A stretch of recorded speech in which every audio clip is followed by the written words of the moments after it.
Good afternoon, everyone. As we engage in today's conversation on race and the criminal legal system, we wanted to acknowledge the heaviness that we're feeling in this moment. And we felt that it was important to start with a reflective moment to really honor all of the people whose lives have been taken and whose lives have been destroyed by America's criminal legal system. So, if you will, please join me in a brief moment of silence.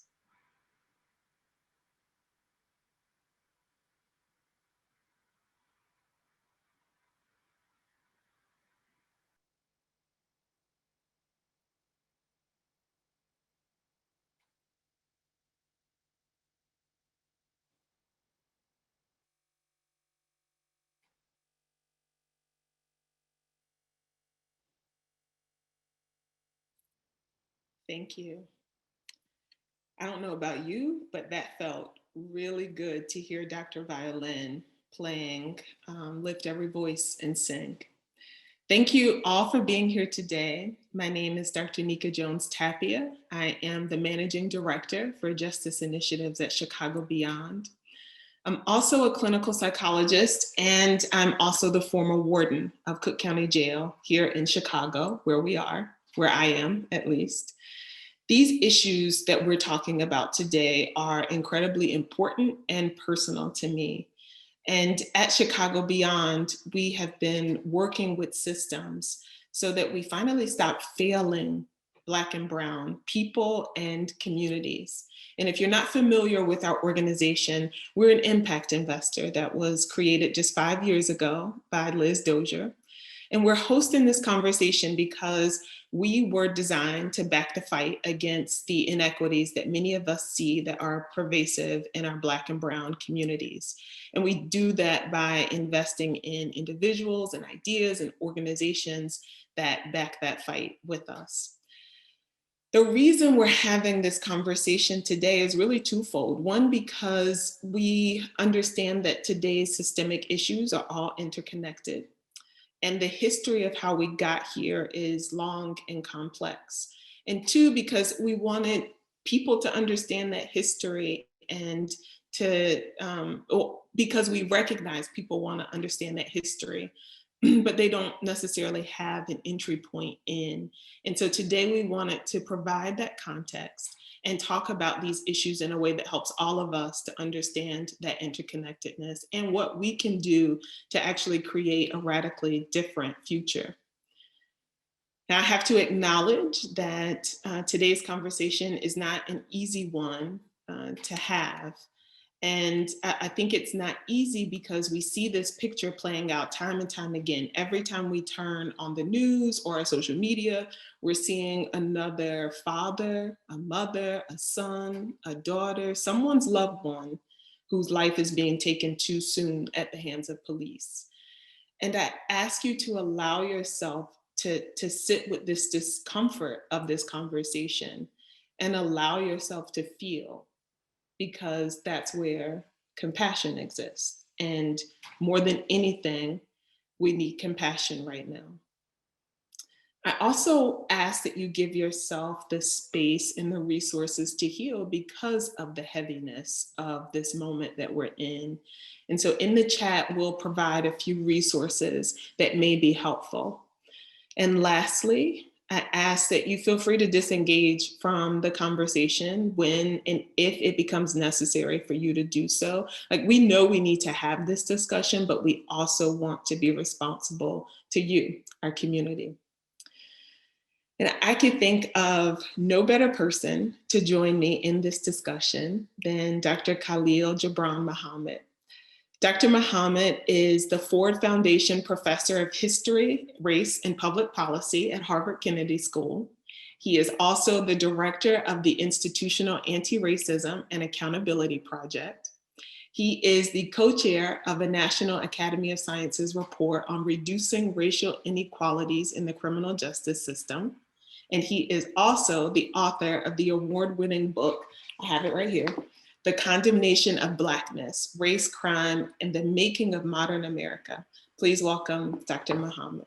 And thanks so much, Nika. It's great to be here. And really supportive of all that you're trying to do. And you're such an inspiration as a former systems actor who saw the system up close and is doing everything in your power to transform it. So really grateful to be part of your new venture. Thank you. Thank you for that. You know, I really wanted to start by taking a moment to ground us in this time that we're in. I hear repeatedly people say that, you know, now we recognize that America's criminal legal system is far from just for Black and Brown people, but it goes beyond justlessness, right? Like we're witnessing state violence, government authorized violence towards Black and Brown people, and a web of lies and cover ups that occur at a systems level to make us believe that what we're seeing is not real. So in 2014, for example, we had the murder of Laquan McDonald, and police deemed it justified initially. And it was at the insistence of a journalist that the police video was released. And what we saw was a kid walking away when he was gunned down by an officer. In 2014, the New York Police Department said that Eric Garner died from a cardiac arrest. And it failed to mention, though, that the police officer had him in a chokehold for an extended period of time, as he said repeatedly that he couldn't breathe. And then in 2015, in South Carolina, North Charleston, South Carolina, there was a police officer who shot Walter Scott because he said that Walter grabbed for his stun gun. And what we later saw on video that was captured by a bystander that was that the officer actually chased Mr. Scott and fatally shot him in the back. And then more recently, not most recently, unfortunately, because so many other people have died since we have seen the video captured by a 17-year-old bystander who showed a Minneapolis police officer kneeling on George Floyd's neck for 9 minutes and 29 seconds until he had no signs of life. And if it weren't for the bravery of these bystanders, journalists, and the public, so we all have a role in this, enforcing the release of these police videos and recording these videos themselves, these lies, as told by leaders in the criminal legal system, would still be believed by many to be true. And we would still believe that the justice system works for the good of everyone. Now, Dr. Muhammad, I want to pull in your book. So in this, you wrote a line that I think draws attention to where we are now. You said, and I note that this is from the preface that you wrote in 2019. You said, what I saw through the lens of my work was not tragedy in the killings of unarmed people, but the long arc of history. And you later said, simple history lessons are often simple lies.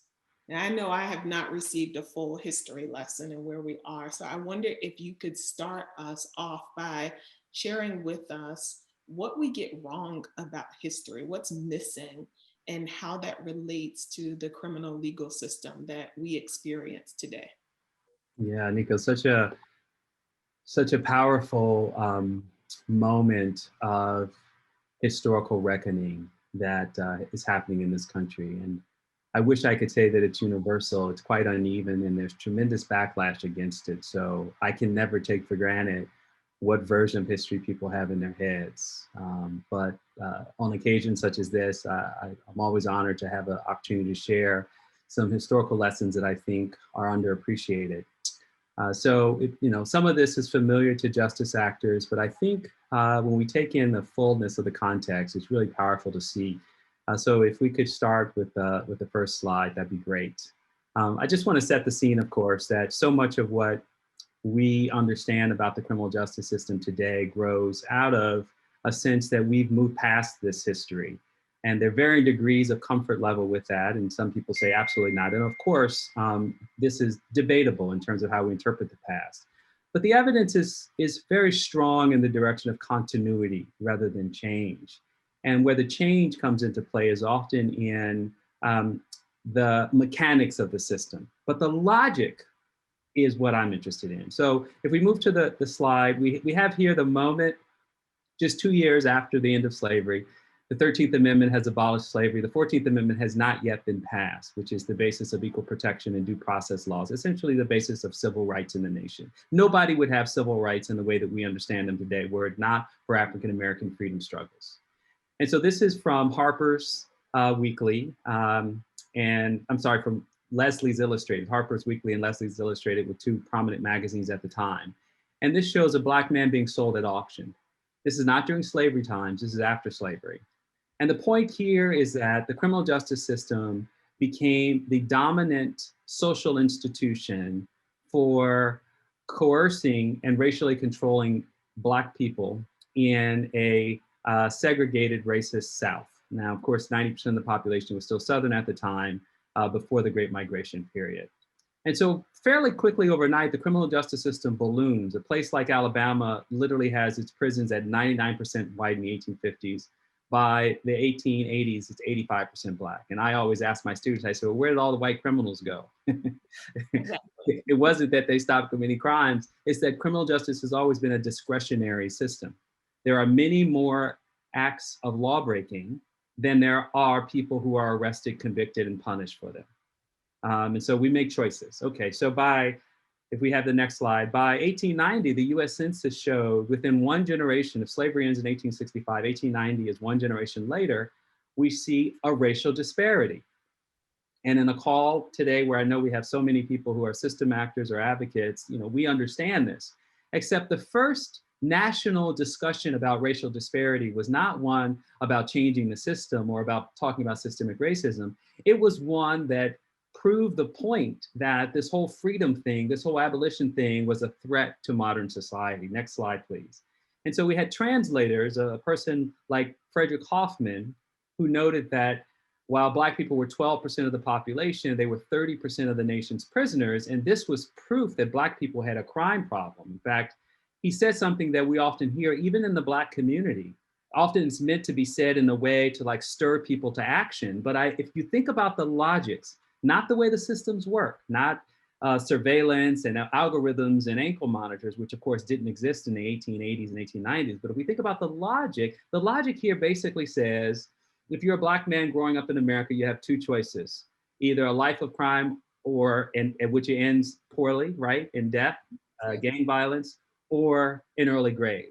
And what Frederick Hoffman wanted readers to understand when he made the statement is that there's no sense investing in the Black community. There's no sense in investing in schools and other pro-social interventions because these people are not long for this place. And we move to the next slide, you can see here that he begins, like so many others, to look for statistics anywhere he can find them.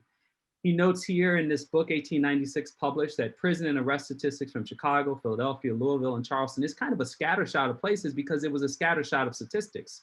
And we know even to this day, criminal justice statistics are often spotty and mixed, and it's not uniform, particularly when one studies state violence itself. But nevertheless, he put together as clear a picture as he could find in the 1890s, only to say that those statistics confirm the census data and show without exception that the criminality of the Negro exceeds that of any other race of any numerical importance. And then he says that it's all about personal responsibility. There is no segregation that is harming Black life. There is no KKK or lynch mobs or convict leasing or racist sheriffs, that those auctions of Black people to be sold back to the highest bidder for their fines and fees when they're picked up for vagrancy or petty theft or simply standing up and defending themselves against white male attackers and then being sold at auction in the 1860s and 70s. None of that was racism. This was a problem of Black people needing to learn to respect life, property, and chastity and to believe in the value of a personal morality. So anybody to this day that says, I get it, system's racist, but Black people need to pull up their pants and get their act together, is part of a longer conversation and a longer tradition that centers personal responsibility as the only thing that really matters in the conversation about Black people and criminality. Just to pause there for a second, because now more than a century later, I just read an article maybe 2-3 weeks ago about the rise in violence that we're seeing across the nation, the shootings, the carjackings. And one thing that one law enforcement leader said is that, you know, we're going to form more task forces to target the people that we believe are committing these crimes, but also said that, you know, these are young people who need guidance and mentorship, very much so like what Frederick Hoffman said in 1896. Yeah, you know, and this is a very compelling argument. And this is why history is so important, because I think, like my own mother, who's a 35-year educator in Chicago and worked in schools with children who were poor but brilliant, and parents who worked 2, 3 jobs to try to make a way for their kids but couldn't be home to supervise them and make sure they had everything that they need. And like kids who grew up in the suburbs where I live get into trouble, right? I mean, every one of my children, I have 3 of them, have been at somebody's house where drugs are being taken, all sorts of crimes are being perpetrated, and the parents are upstairs watching television. No police, nobody goes to jail, no harm, no foul.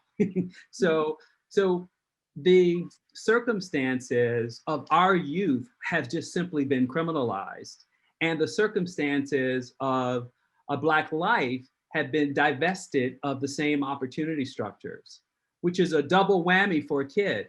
The parents are less likely to be able to provide for a child, to be able to grow up in a wholesome, pro-social environment, and the children are not going to have the second, third, fourth, and fifth chances as their white counterparts do, because there's somebody watching them at every turn. And in every community, violence is a part of the problem, but in poorest communities, violence is an added consequence. We have absolute sociological evidence that shows that violence attaches to poverty, and where extreme poverty is found, extreme violence will follow, period. And we're going to talk more about that because people may not believe me at this point. But if you are my mother going back to the 1970s and 80s, you'd think like, well, we got to help these kids get their act together. But if you were now me, a generation later, with history on my side, you say, well, wait a minute. We've had generation after generation after generation trying to do the best that they can to raise their kids, and that's not enough because the system is working against our kids. So what haven't we been doing? We haven't been transforming the system. Let's work on that.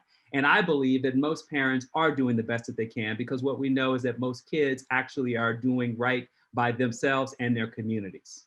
Absolutely. And government has to take responsibility for their actions in this. And I don't know if that will ever happen, but I have to say that, because what we don't see in that headline from the law enforcement leader saying, you know, these kids need guidance and mentorship, is that they're not saying, hey, we're ticketing people like crazy. We're charging $150 to get a boot off of your car. You know, we're taking away jobs so people don't even have cars, which all are like underlying factors behind what can lead to criminal behavior. But I'm not hearing anyone in positions of leadership, particularly in the criminal legal system, saying we are a part of the problem. That's right. No, and can I just pause on that for a moment? So I'm so glad you added that, because we now know from evidence, we already knew from experience, that law enforcement is itself criminogenic.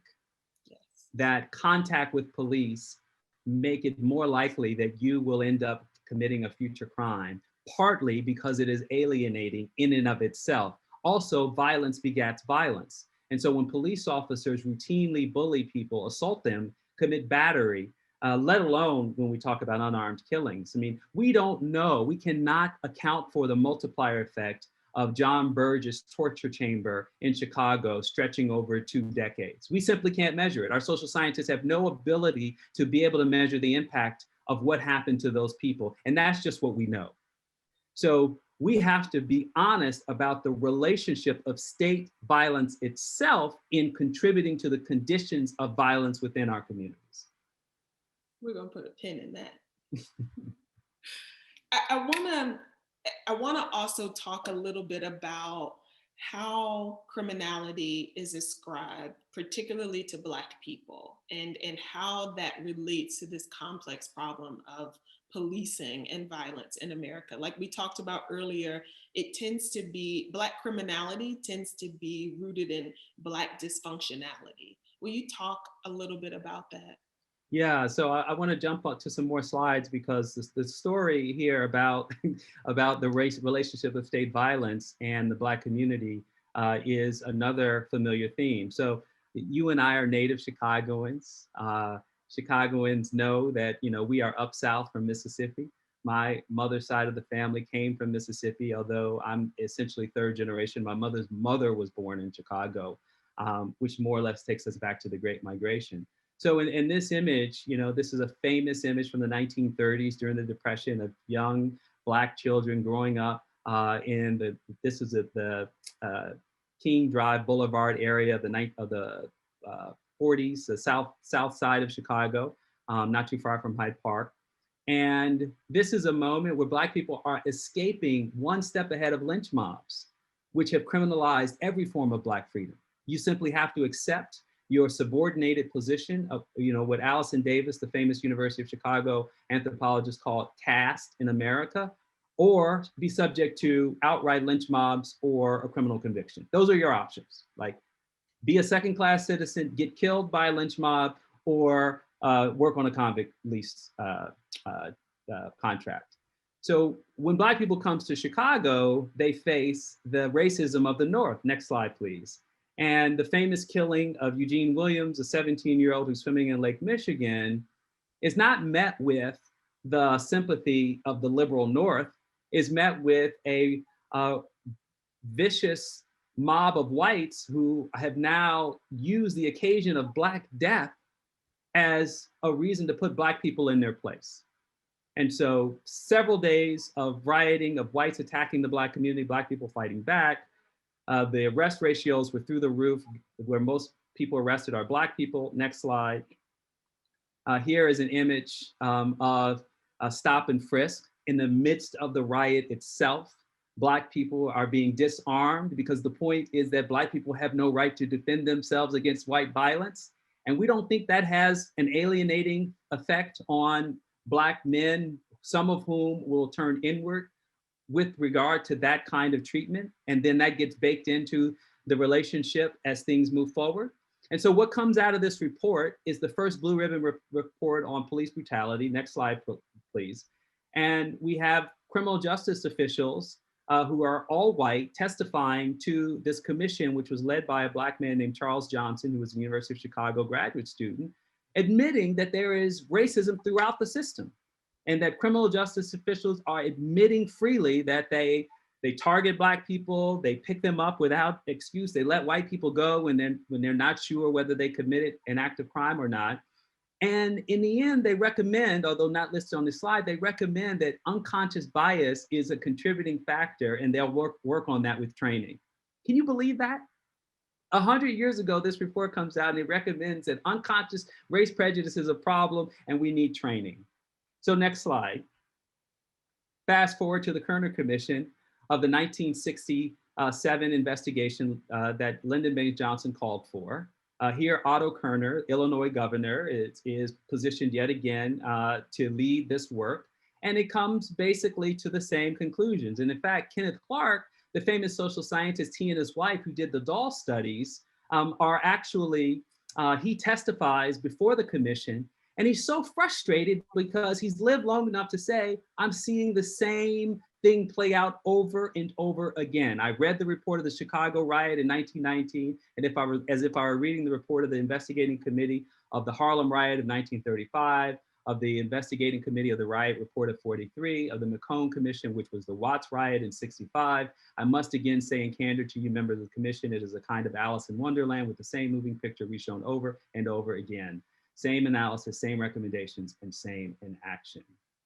And so next slide, when you look inside the report, you just let it go. What are they calling out? Indiscriminate stop and searches, youth taunts of police, contribute to police harassment, proper crime prevention techniques, systemic harassment of aggressive preventative patrol. The beat patrolman himself is expected to participate to file a minimum number of stop and frisk or file field interrogation reports. It's remarkable, right? Mm-hmm. So again, when we know our history, we are in a better position to judge the logic of whether this is a systemic problem or a rotten apples problem. Next slide. So here we are 50 years later, right? So now we are basically at a 100-year anniversary We've had three different kinds of reports: local Chicago report, federal nationwide report, and now federal Chicago report. And so this is the Department of Justice report. And next slide, just to pull from one quote here: among the most egregious uses of deadly force we review were incidents in which CPD officers shot at suspects who presented no immediate threat. A pattern of unlawful conduct we found, noting the use of tasers against people who pose no threat, unreasonable force against children, use force against people in mental health centers, so on and so forth. We go on to New York City. The New York Civil Liberties Union, as you know, sued the city of New York for stop and frisk over a 12-year period, and finally won in the Floyd versus Davis case. A lot of people haven't seen these numbers though, because they're remarkable. And if you look at the graph, you'll see the top line represents the people who were ultimately given summonses. Summonses. Let me say that again. With 4.4 million stops, 90% Black and brown, people were ultimately, when they were found guilty of something, they were found guilty of a non-criminal offense, a summons. And felonies remained flat throughout the entire period, including Giuliani's period, and misdemeanors remained flat throughout the period. People were being stopped for riding bicycles on the sidewalk, for open containers. This is the modern day equivalent of vagrancy laws, where police officers had full discretion to use the power to stop and harass people under the pretext that they might be committing some other harm. Does that have an alienating effect on a 14-year-old who gets stopped 50 times over the course of 4 years on his way to school and on the way to an afternoon job? Absolutely. So when we talk about systemic racism, this is exactly what systemic racism looks like. Next slide.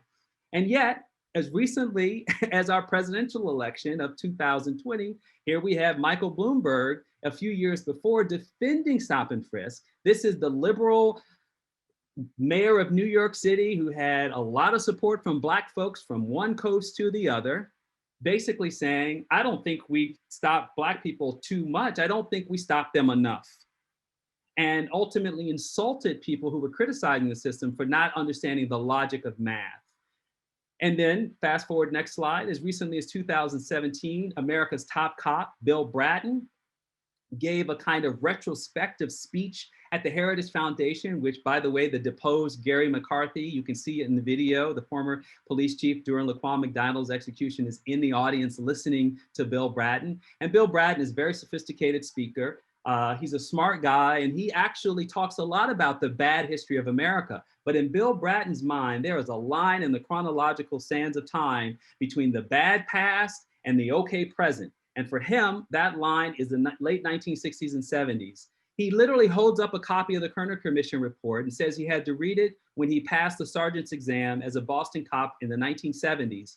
And over the 30 years, 40 years of being a sergeant to being police chief in six times, twice in New York and once in Los Angeles, the Kerner Commission, he says, flat out got it wrong. And that's the they in this sentence. They believed at the time that the causes of crime were racism, were poverty, were police practices in many instances, unemployment, demographics. They thought those were the causes. They were not, they are not, and they never have been. And so finally, coming back to Chicago, here we are. So if the problem is not racism, as Bill Bratton said 4 years ago, and that Michael Bloomberg said we stopped Black people too little and whites too much, then of course it makes sense that, next slide, in Chicago, we have something called the crime lab.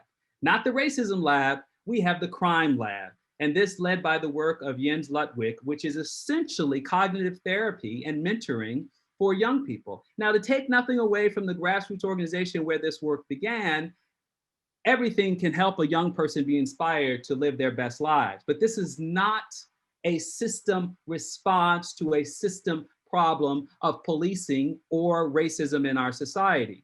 And so when Jens Lutwig is quoted in a speech he gives, next slide, please.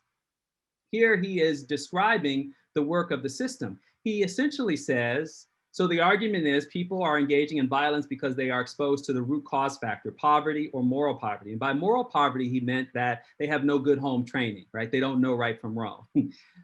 And he actually quotes John DiIulio, who is the founder of the super predator myth, because this speech is in 2015, before there was a reckoning with that term with the Clintons in the 2016 presidential cycle. He says both of these are enormously difficult to change. We have been trying to reduce the poverty rate for a long time in the US with very limited success, and it has proven to be enormously difficult for public policy and social science to figure out ways of substantially changing the kind of parenting that parents provide the children and the kinds of developmental quality of neighborhoods that we see in places like Chicago and the west sides, south and west sides of Chicago. So what he's essentially saying is it's too hard for us to solve the problem of poverty among Black people, and Black parents seem not to be able to properly raise their children. So we're going to work with the Chicago Police Department in our mentoring program, the very people who are part of the problem, as a way to lift up these kids. Next slide. And so what we're going to give these kids who are subjected to racist policing and an occupying presence in their neighborhoods is cognitive therapy rather than focusing on the root causes. I mean, he said it himself. I didn't make this up. These are his words, and you're free to, I can put in the YouTube video. You can watch it word for word, all on your own. And so next slide.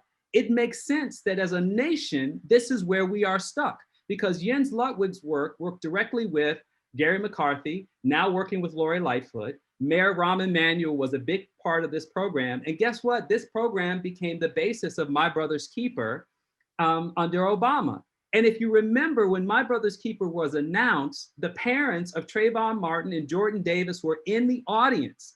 Two children killed by white vigilantes in 2012 that started the Black Lives Matter movement. And Obama, in response to that, next slide, does what? Calls a press conference to announce a massive mentoring program for Black children.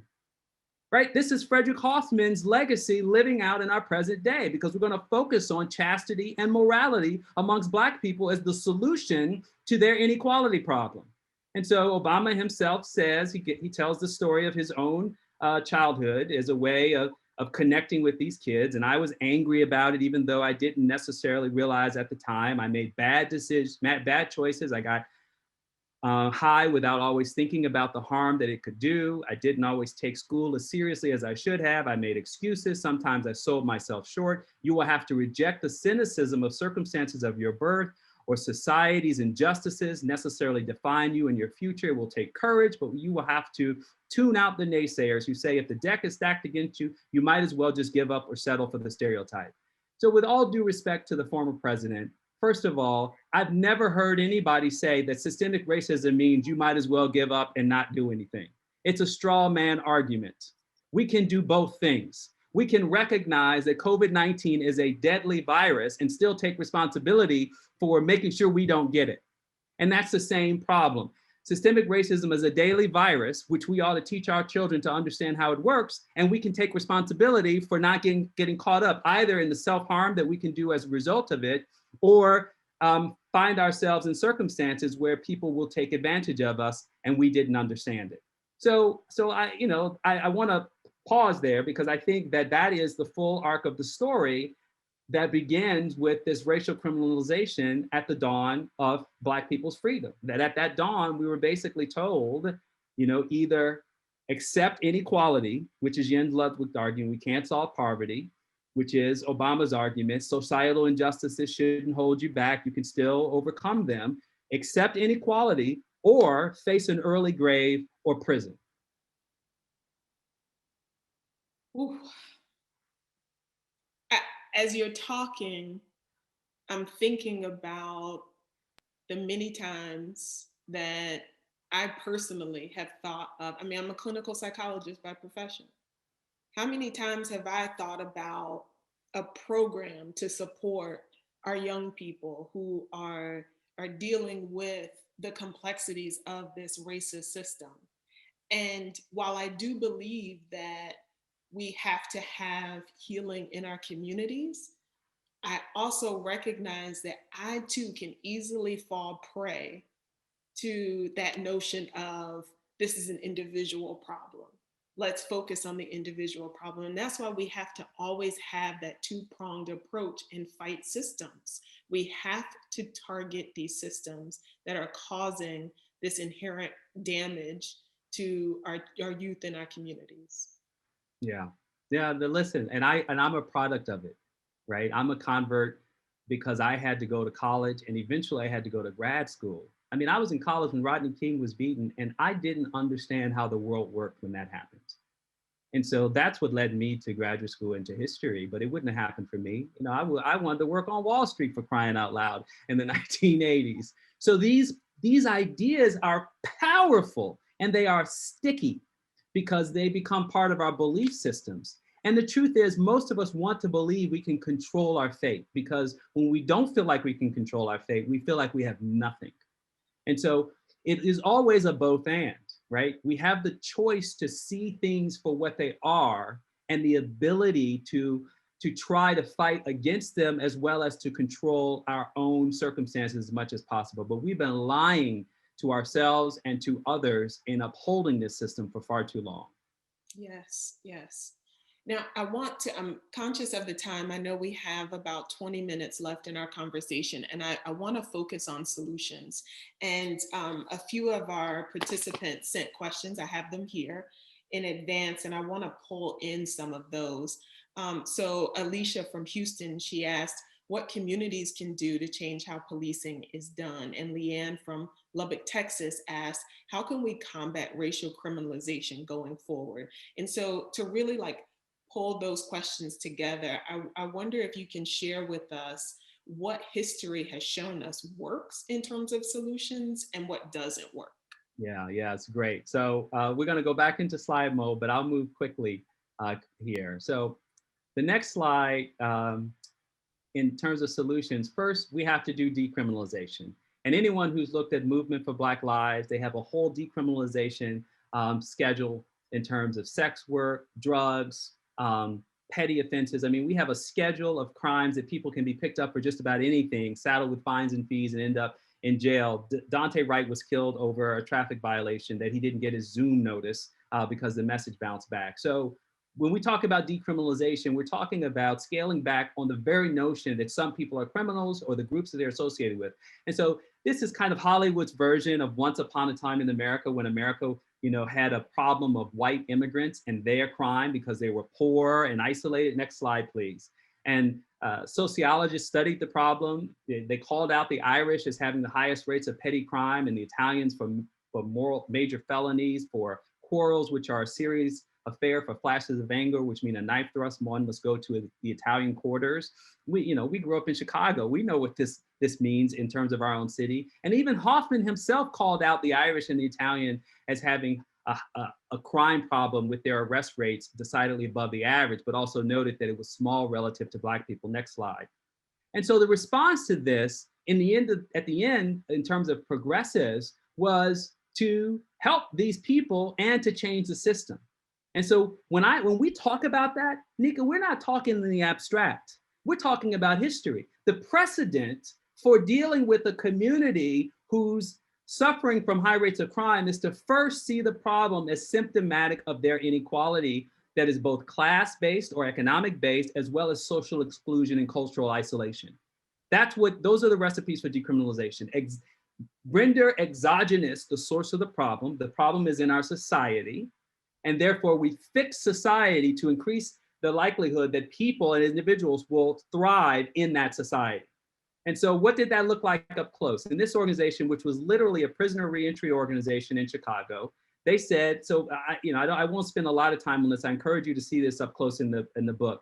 But if you look closely at the image, this is essentially what a white ghetto looked like in Chicago in 1907 when this image appeared in an annual report of a social service agency called the Central Howard Association. And so you've got potentially a single mother with a whole bunch of babies, two of which are fighting in the street. She lives in a bad neighborhood with broken windows, and every bad neighborhood has a saloon on one corner and a cop dragging away some so-called criminal on the other corner. That's what's happening in this image. This is about white people. And so when the problem was about white people, what did they say? Well, how are criminals made? And they told us, so long as there are bad tenement sweatshops, brutal policemen, bad jails, child labor, dishonest and grinding employers, saloons and gambling dens, so long as boys are taught to fight and carry firearms, so long as fathers are indifferent deserters and mothers must maintain the family by the watchword, so long crime will continue. What will you do to help to prevent this association?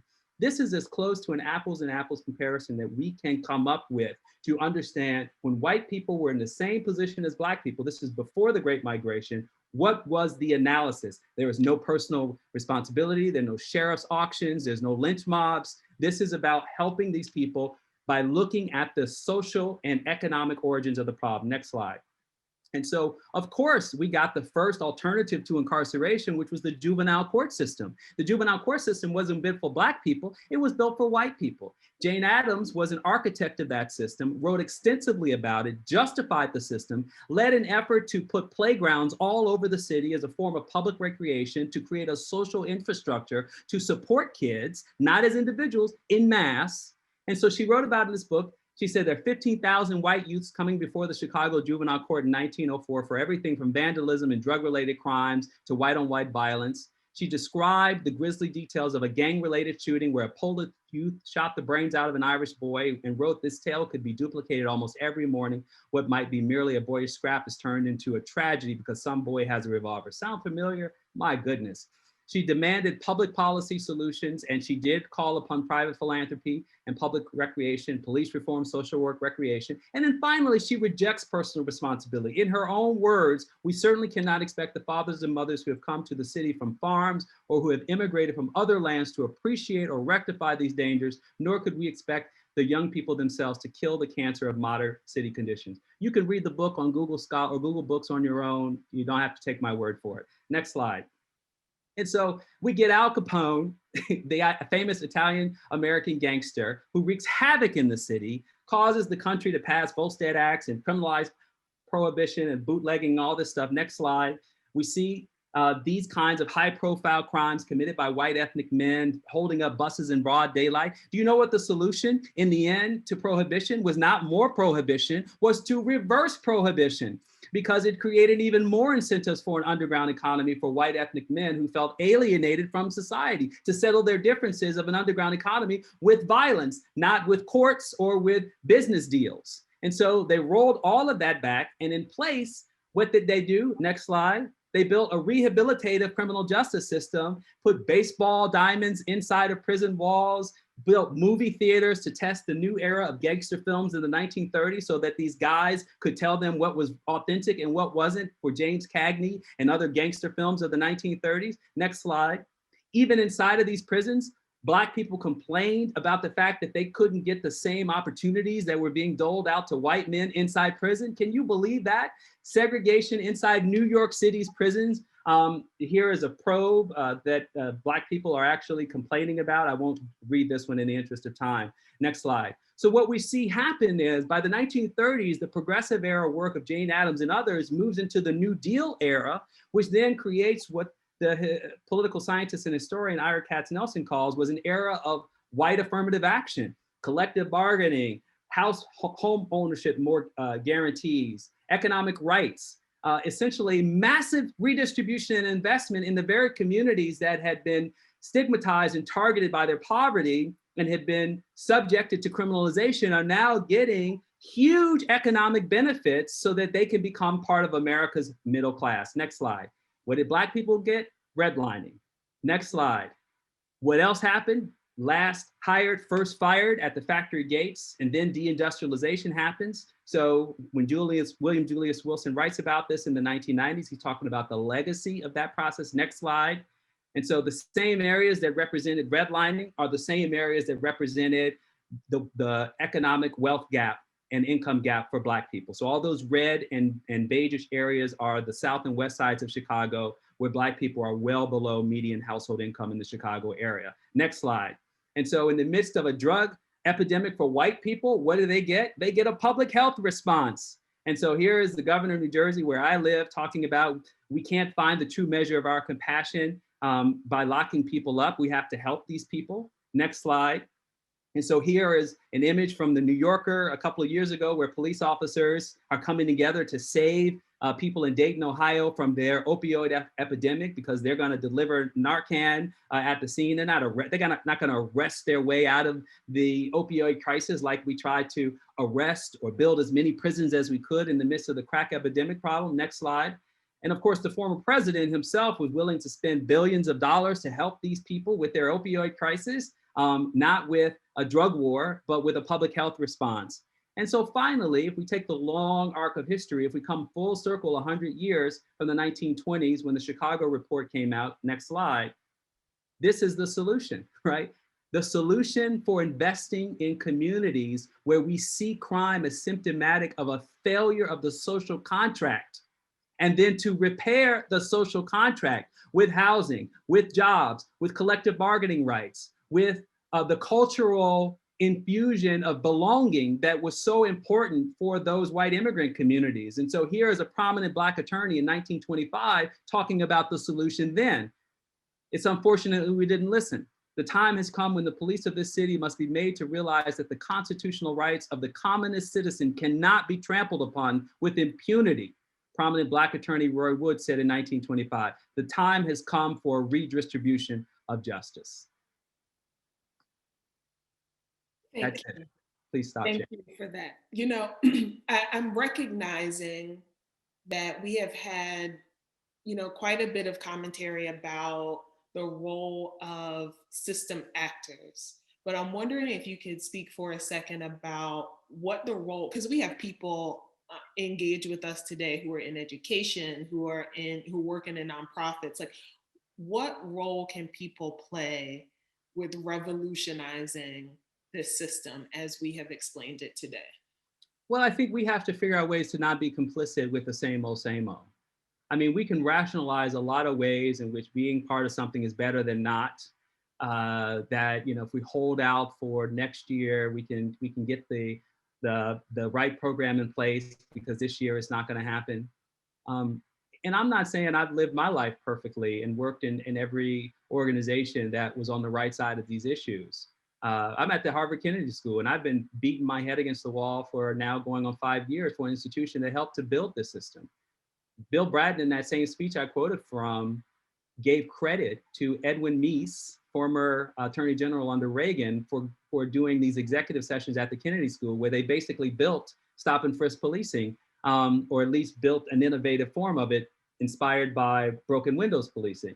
So I have worked really hard at my institution to change that institution so that it is a better place when I leave it. And I think if we begin to see with clearer eyes the choices in front of us about the kinds of things that funders are willing to fund and leaders are willing to support, we will come to the conclusion that we can make different choices about where we spend our time, energy, and effort. That's why I point out My Brother's Keeper, because there are a lot of Black people who are doing this work, but it is fundamentally flawed. The logic of My Brother's Keeper is not sufficient to take on the problem of systemic racism. And as much as we love Obama and want to love on Obama, that is, if you can get through that, then you can be on the other side of this. If you can't see your way through to seeing the limitations of that work, then I can guarantee you, you are probably surrounded by similar compromises that are not going to take us where we need to go. Yes. And we have a couple of questions that relate to what you just said, being able to see clearly our way out of this and how we can change the systems that we're working within. Like, we're not all blessed to work within systems that are on the right side of this, which you just mentioned. A couple of people wrote to us before the program, and I'm looking at the Q&A. We also have a question there from people who are working within the criminal legal system, wondering, like, how do we support the people who are in this system without supporting the system itself? And I want to just go back to what you just said, and being able to see with clear eyes. And I know from experience that's very difficult to do when you're working within the system. And so I think that it has to start with acknowledging that no matter how good your intentions, no matter how good your leader, or if you are the leader, how good of a leader you are, the criminal legal system causes harm, period. You cannot say that, because we have, transparency, because we have, X program, we are progressive and we are doing the right thing. No, the system still causes harm. So let's acknowledge that. And then two, I think that we have to recognize that the system takes humanity out of the equation. And so we have to put humanity back in it. And in order for us to do that, we really have to think about changing every facet of this system as it exists today. And that requires us to instill safety, making sure people are safe. Because the people who are confined in our jails and prisons are not safe. Right. The staff who work in these facilities are not safe. And so we have to think about what safety really looks like. And we also have to be transparent with community and transparent with each other, so that we don't continue to go and work in these systems with blind eyes. When you talk about the importance of seeing, I see the importance of engaging with community to help people who are working in the system to see clearly. Yeah. Because Yeah. sometimes it's so easy to get lost. Yeah. Well, so, let me say this. It's enormous, but I really am a strong believer. I run something called the Institutional Anti-Racism and Accountability Project. And the project was built to provide a research base and a set of guiding principles and accountability structures for any institutional organization that is committed to racial equity or racial justice. Because too often we're looking outside of the spaces that we occupy, where we spend 8 to 10 to 12 hours a day working, as if it's somebody else's problem and not where we sit. So I'm going to say this by way of anecdote, but I visited Rikers many, many years ago. And I remember a tour. I was with the Bureau Institute of Justice, where I'm on the board now. I walked into a cell and, we were being shown the facility. I just happened to turn the faucet on a sink and brown water came out. And I said, well, what's a person to do with that? And the CEO, who's a Black guy, turned to me and said, "This ain't Hotel Rikers." And so it seems to me like it is not up to the prisoners to advocate for the basic decency that is required within our systems. Period. Hard stop. So the system actors who care about this everywhere they are ought to lean into the very conditions that are perpetuated. And if they get fired, I think that's worth it, because you're being fired for leaning into change. And obviously there's strategic ways to do this with allyship, means that you're still better off than the person that you're leaving behind those prison walls. That's it. Like, it can't just be the activists in the street who are making sacrifices to do this work. If we who are inside of these systems are like, "This ain't Hotel Rikers," and just, and just live with it, because that's exactly what this system wants. It wants to grind all of us into complicity for those of us who actually see with our eyes that this is not okay. We have to recognize what healing looks like for us, and what life looks like for us, and see the people who are confined in institutions and the people who are on the other side of justice as extensions of ourselves. What we want for ourselves, we That's have to right. be willing to fight for it for other people. That's right. Not just call it out, but fight for it. That's right. And I've had a lot of jobs over my time, and I've sat at the table when I literally, decisions were being made, and I looked around the table and I thought, am I the only one here that thinks this is not okay? And I said something. And in most cases, it's like the 80-20 rule.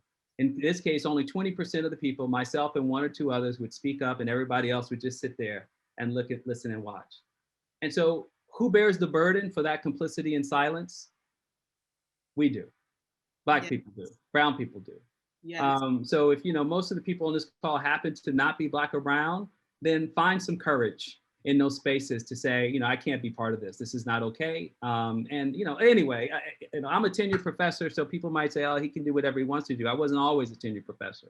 And I most certainly wasn't at the Schomburg Center, where I saw a lot of this too within the organization that I worked for, the New York Public Library. We got so much work to do. And I want people to spend their education credentials applying them in the context where they sit, and thinking about, like, if I could use my best brain and my most creative energy, what would it look like right here, right now?